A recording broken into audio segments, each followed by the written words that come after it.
This video is going to demonstrate how to use your templates to cut out all of the parts that you need for your lantern. Of course, you want to make sure that all of your templates have been cut out. Remember, you need to cut out one piece for every piece that you will need to cut out. So like I need to have two pieces cut out like this, but I had to make two separate templates because the negative space that I eventually cut out from my lantern is going to be different. And we're going to use the templates again later when we cut out the negative space. So remember, you do want to go back to your actual drawing. What is your plan? What does the overall form look like? Just to kind of remind yourself. And then just a couple quick reminders about rolling out your slabs at home. You need to find something cylindrical that is going to substitute for the rolling pin. And then you need to find something to substitute the wooden slats. Again, the wooden slats are to make sure that your slab is even thickness. We're looking for a slab that's about 1/4 to 1/2 inch thick. That's a good thickness. Now, obviously, you might not have wooden slats, so you can use two booklets that are the same thickness. You can also use two clothing hangers, actually, specifically these types. This is plastic. These are cylindrical, okay? And you can actually put them side by side, and you can, when you're rolling your whatever cylindrical object, when you're rolling it on the slab, you can actually put these side by side. So that's another tool you can use. You need to roll out it wide enough so then when you take your template and cut out your pieces, you have enough room. Just a couple other reminders about rolling out your slab. I do suggest smoothing it out using your rubber rib. You really shouldn't have to add any liquid to it because your clay should be plastic. But we need these slabs to go to leather hard. So what you can use to make them to go to leather hard, you have a couple options. One, you could just put them outside. But if it's not very sunny outside or you're doing this at night, you're probably not going to obviously have the sun, right, to help it dry out. What I've done in the past is I will put my slab outside on a piece of wood because I don't want to put it on the bare ground. And then I just check on it. I'll leave it out there for maybe like 15 minutes. Check on it, touch it. I'll flip it over so both sides get kind of dried out. You can also use a hair dryer. Now, we don't usually use the hair dryers in the classroom because one, most students don't really understand how to use it if they're trying to dry out their clay. Students just get lazy and they'll prop it on a table and leave it on, blasting hot air on their clay, and then only that part of the clay is actually drying out. So that's why I discourage the use of hair dryers in the classroom. Plus, they're just loud, noisy, and they just waste a lot of electricity all at once. But if you have an old hair dryer at home you can use, like this is an old one I used to use, I actually plug this in the garage and I can actually turn it on and I just wave it around all over the slab, just continually with the hot air or cold air blasting on it. And I just touch it once in a while. I flip it over because we want to make sure it's even. And again, we're not drying it out to bone dry. We're just trying to firm up the slab to leather hard. So when you construct your lantern, you don't have super soft walls that might fall apart. Another thing you should think about when you are rolling out slabs, you want to make sure you roll out the slab large enough for the piece that you have to cut out. For example, this piece, I won't be able to cut two of these, but I can definitely cut one of them. So just keep this in mind as you're rolling out your slab, right? When you're flipping it over, when you're trying to make it somewhat wider, just think about the pieces that you do need to cut out. Because if you roll out your slab and then you don't have enough to cut out, then you got to stop and wedge your clay. My suggestion is actually have a lot of clay wedged up, so then you have it all ready to go, and then you can just focus on rolling out your slabs. Okay, I'm going to go ahead and demo for you how to actually cut out your templates from your slab. What you're going to need is your slab rolled out. You might want to take your templates to see whether you'll be able to cut out enough pieces. I was lucky in that this will fit this piece and this piece as well. My two other slabs I have rolled out, which you saw previously in the video, I'm going to use them to cut out the other templates that you can't see here. What you'll need is a fettling knife or some sort of knife tool. Could be your sculpting tool. You'll also probably want to use your needle tool. This is not really great for cutting slabs with. This is much more effective, but you could use this, but it sometimes tears the clay rather than actually cutting. Now, how to use your template. What most students want to do, this is usually what I see in 3D1, is they have their huge slab available and then they just take their template and put it right in the center. But look at all that like extra space, right?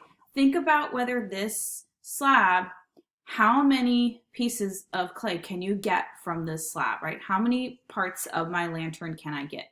If you have 5 sides, then you have to deal with that. Think about the top and the bottom as well. You need to cut out slabs for all of those parts. Mine has the 2 sides, the part that is like arching over, and then it has a bottom piece as well. What I'm going to do for the bottom is I am going to create a little wall so it's not just a flat slab. Because if it's a flat slab, it might break when it's bone dry, and that won't be very helpful. So I'd rather make it more sturdy by adding a small little wall. Now, it's okay if your slab is not leather hard yet, but you will want the slab, the pieces that you cut out, you want those to be leather hard before you construct your lantern, okay? Including the negative space. The stuff has to be leather hard. So right now this clay is plastic. That will make it easier for me to cut out my pieces, though you can wait until your whole slab is leather hard as well. You will need to decide which order of things you want to do. But once I cut out my pieces, since this is very plastic, I do have to make sure my pieces dry out to leather hard before I construct my vase, my lantern. So I'm going to go ahead and show you how I can actually use 2 templates to cut out both here. So you can't see it in the entire screen, but I have this, and I want to make sure this is just, this part right there is just about touching the top. So I want to try to get the maximum amount of space that I can with this piece, but I also want to get this part cut out too. So, but look, there's a little bit of an overhang. So that's not quite going to work. So I need to do a little bit of problem solving and thinking and looking how I can get this all on here. Now, if your templates were made with really thin, flimsy paper, it is going to warp when it's touching the clay. This is cardstock. This is still kind of warping when it's touching the clay, but that's natural because, you know, it has, it's paper. Now this fits both. So you can see a little bit at the top. Now I don't want my templates to touch each other on the slab. I want to make sure I have enough room on the outside just in case, So what I'm going to do first is I'm going to, here, I'm going to push this on here. Just make sure it's on here, and I'm going to take my needle tool and I'm going to do a little bit of tracing. I'm not cutting right now.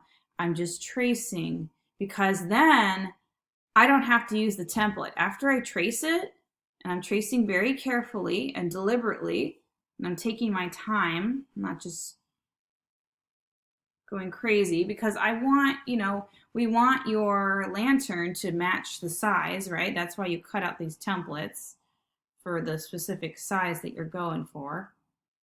You know, you can't see what I'm doing there on the corner, but I'm using my fingers to hold the corners down so they don't stick up because of the moisture in the clay. Again, I'm really being deliberate here. I'm just cutting right there. Okay, so I've traced this template, and I will later trace this one. Just going to focus on this one for the demo. So when it's time to cut, you want to use your ruler. You want to use that ruler I gave you, or whatever ruler you're using, because if you need to have straight lines, you need to use a ruler to cut, as if you were cutting paper. Now this guy, I'm obviously going to have to cut manually this part after I trace it, because this is curved. But I will use a ruler for this part and these 2 parts at the top and the bottom. So to carefully cut your clay using a ruler, I just have a metal ruler here. My metal ruler, I use it for everything, so it's well loved. Probably should get a separate one for clay, but oh well. So I'm just carefully lining up. And if you make some marks on the slab, it's okay because it's not like, you're just drawing on it at that point. You can always use if you mess up, if you trace your template and you totally mess up, just use your rubber rib to smooth it out. That's why we don't cut right away. All right, so you want to make sure your fettling knife or whatever you're using to cut with is fairly clean. And I'm just going to carefully and deliberately drag the blade through the clay. And that's how you start cutting out your template. Continuing on, I have cut out this piece from this template. So once you have all your pieces cut out, save your templates, because next step after these have gone to bone dry and you've started constructing and whatnot, you're going to eventually use the negative space that you'll draw on here to actually apply to your slabs after your lantern is constructed. Again, you're going to cut out the negative space from your slabs after the lantern is constructed. If you're wondering why, because it needs to be leather hard when you cut out the negative space. If this is all soft, it actually will make it harder to construct because the walls have less stability and structure than if you were, even though this will be leather hard, it's going to be really weak and you don't want it to warp. So next step, after you cut out your template, after you cut out your pieces, save your templates. Any pieces that you cut out, you can save them. Like if I needed a small piece for a lid or something, I could use these parts. I can use them later for reinforcement coils as well. But what I would do next, see, mine is a little yucky, right? I got to clean that up a little bit. So if you want to clean up the sides a little bit, I need to cut that better. You can use some water. If you want to clean up the sides just a little bit, put some water on your finger. You don't need much. And you can just smooth out the corners a little bit. If you just want to kind of clean that up a little bit. You can do this manually. You don't have to use a tool. You can just use your finger. That's, if you want to just clean up anything, if you have any dents. But the next step is to cut out all of your pieces that you need, including the top or the bottom, or top and bottom, and let them go to leather hard.